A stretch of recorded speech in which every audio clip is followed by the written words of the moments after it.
the Battle of Texas for the American League Championship Series in 2023. We have the Texas Rangers and we have the Houston Astros facing off in this year's American League Championship Series. It is going to be an epic showdown.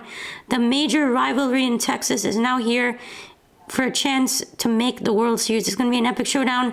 I'm going to be breaking down the series, going to be giving my series prediction and everything you need to know. So let's get into this, guys.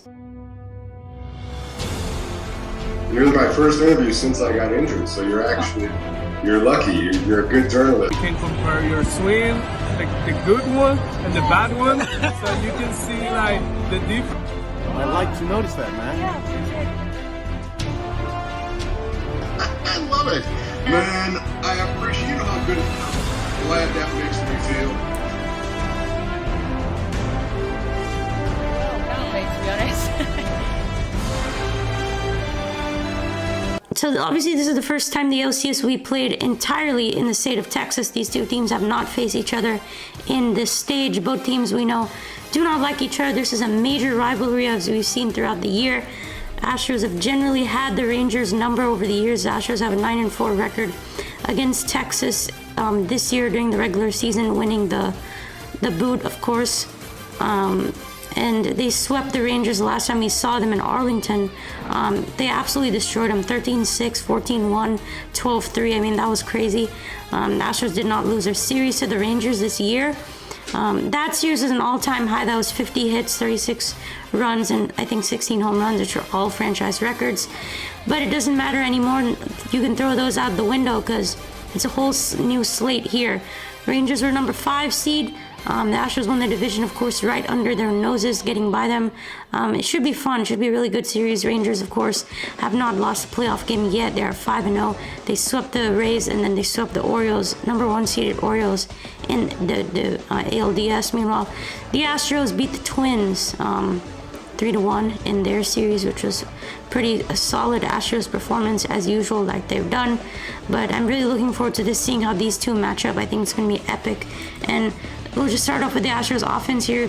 Look at the two guys that I think really play well against the Texas Rangers that really are going to have to do it again this series. That's Jose Altuve and Kyle Tucker. Both of those two have performed at very, very high levels versus the Texas Rangers throughout their career. Of course, Jose, he's played almost 180 games versus Texas. He has a 301 average, had to hit 32 home runs, 87 RBIs, and has over 200 hits against Texas. Of course, he had 5 home runs and 6 at-bats, something of that sort last time. And then you go to Kyle Tucker, who did not have too great of a division series, had an RBI, but didn't show up too much. But this is a team he loves to play against, especially in Arlington. Yeah, he has a 318 average, 12 home runs, almost 40 RBIs, and almost 70 hits in 60 games against Texas in his career. Both those two are going to have to deliver, but as we've seen before with the Astros in the division series, the whole lineup basically contributed 1 through 6. We saw Altuve, we saw Bregman with a couple RBIs and a home run in Game 3. We saw Alvarez, of course, go off, 438 average, and the DS had 4 home runs in 4 games. And then we saw, Kyle Tucker have an RBI, wasn't too great, but we saw him get in the mix. We saw Michael Brantley have a couple hits and a home run. And then we saw Jose Abreu hit 3 home runs in games 3 and 4 combined.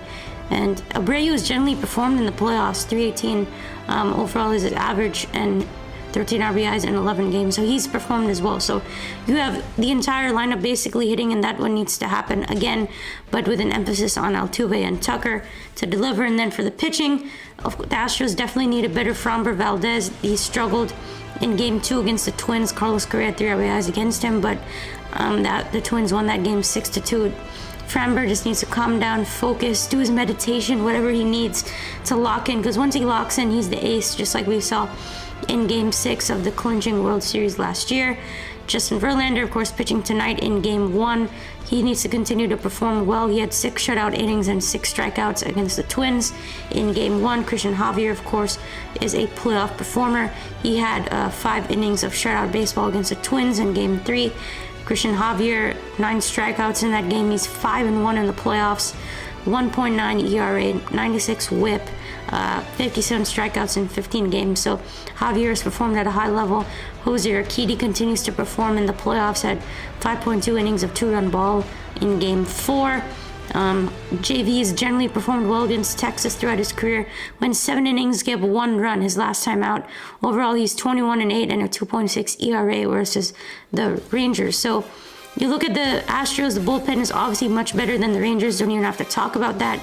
Justin Verlander, Christian Javier, Jose Urquidy, those guys are going to perform. But can Framber Valdez get it done again is what I'm interested to see. Verlander is a bit inconsistent, but he's done it before in the CS. So we'll see if he can do it again, starting in game 1. Now let's shift gears to the Texas Rangers. They are a very dangerous team. Their offense has burst out onto the scene in the postseason, performing at a very high level, just like they did in stretches during the regular season. They're the best offense in the American League during the regular season. They had inconsistency, but they've showed up in the first 5 games, sweeping their opponents. So this is a hot team that the Astros are facing, for sure. And I think the really dangerous hitter is Adolis Garcia, who just goes off every time he faces the Astros. He just plays extremely well against Houston, both in Minute Maid Park and in Globe Life Field. So the Astros have to focus in on him. He had a couple of big home runs against the Orioles. They have to lock him down. Of course, Corey Seager is their best hitter, the star of the team at shortstop. Marcus Semien, of course, got into some words last time at home at Minute Maid Park. So it's going to be fun. These two teams chirp at each other. Adolis Garcia, known to get those big hits for Texas. We'll see what happens. I think it's going to be interesting. You have Max Scherzer coming back for the Rangers. He's ready to go. John Gray's ready to go. Both teams are more or less healthy. Of course, the Astros are still missing Luis Garcia and Lance McCullers, who are both out for the year. Nothing you can do about that, but I think the Astros pitching is still in good shape. I think it's going to be electric. It's going to be electric for sure. Now let's get into my prediction.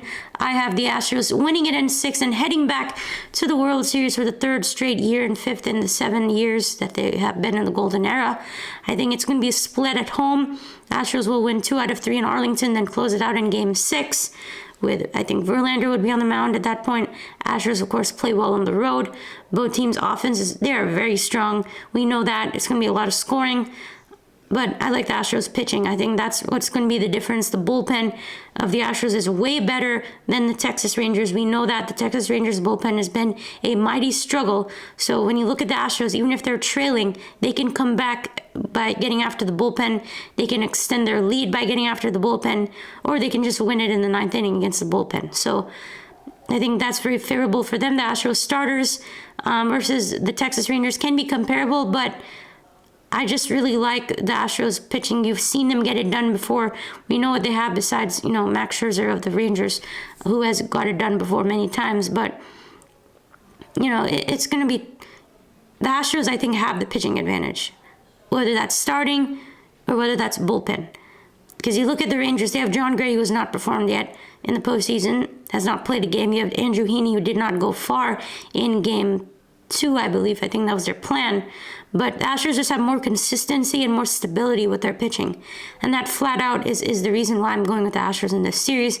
Plus, we know the Astros have the proven hitters who have gotten it done for the past 7 years in the golden era. So you take all that into consideration, you have to go with the Astros. So it's going to be electric. It's going to be a fierce battle. It's going to be a lot of fun. Cannot wait. But I'm going with the Astros. So we'll see. Be sure to hit the like, subscribe, comment.